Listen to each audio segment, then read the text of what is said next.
അങ്ങനെ ഒന്നിച്ച് 2 ഏക്കർക്ക് 1 ലക്ഷം റുപ്യ അഡ്വാൻസ് കൊടുത്ത് ബാക്കി അഗ്രിമെന്റ് എഴുതി. പിന്നെ 9 ലക്ഷം പിന്നെ കൊടുത്തു ഇത് രജിസ്റ്ററിന് എല്ലാം കൂടി. അത് ഭാര്യന്റെ പണ്ടവും അതും ഇതൊക്കെ വിറ്റ് കുറച്ച് ലോണും എടുത്തു. ഇതൊന്നും നമുക്കറിയത്തില്ല, നമുക്കറിയത്തില്ല. 2 പെണ്ണാന്നൊക്കെ പറയാൻ ഇപ്പൊ മൂത്തൊക്കെ കൊച്ചായി കഴിഞ്ഞപ്പോഴത്തേന് അവളോട് ഇപ്പൊ ഈ പെണ്ണുങ്ങൾ പെമ്പിളാകുമ്പോ അതിന്റെ സ്നേഹം വീണ്ടും കാണും. എന്റെ മോന ഇപ്പൊ 8 വയസ്സാച്ചേ, അവൻ 8 വയസ്സായി. അത് കുഴപ്പമൊന്നും അല്ല. ഞാൻ പറയുന്നത് ഇപ്പോഴത്തെ എടുക്കാവിടും. അതിപ്പോ ആ ഫോട്ടോ ഒക്കെ എടുക്കുകയാണ്. നമ്മുടെ ജീവിതം ഇപ്പൊ നോക്കിട്ട് നാളെ പിള്ളേരെ കാരണം ഈ പിള്ളേർക്ക് അതിനല്ല നമുക്ക് മനസ്സിനൊരു ആദ്യം തൊട്ടേ ഒരു തടസ്സമായതിന് 2-3 ചാൻസുകൾ ഞങ്ങൾക്ക് തന്നു. അവക്കും ഒരു പേടി മതി. വീട്ടിലും എല്ലാവരും പറഞ്ഞാൽ ഒന്ന് മതി, അത് പോരെ എന്നൊക്കെ പറയുന്നുണ്ട്.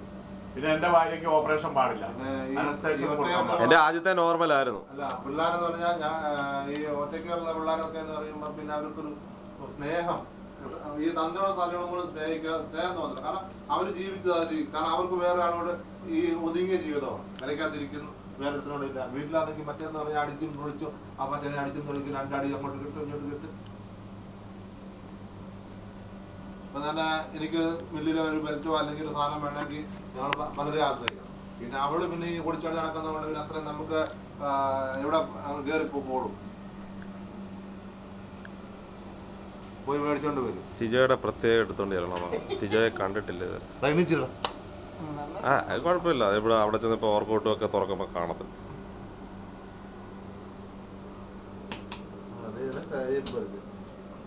അതുകൊണ്ട് അങ്ങനെ ഒരു തീരുമാനത്തിൽ നിൽക്കുകയാണ് ഞങ്ങള്.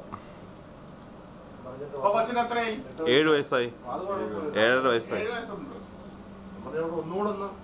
7 വയസ്സൊന്നും പെണ്ണായാലും ആണായാലും എടുത്തോ. എല്ലാവരും എടുത്തോ. ഇത് ക്ലിക്കടിക്കുന്നതല്ല, ഇത് വീഡിയോ.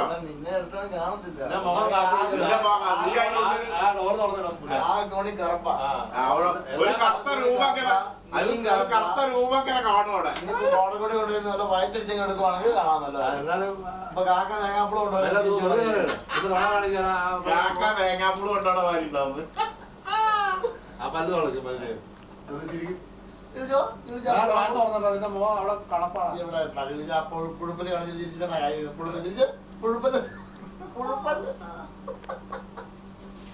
പുഴുപ്പല് കരഞ്ഞത്. ക്ഷമിക്കൂ മോളെ, ക്ഷമിക്കൂ.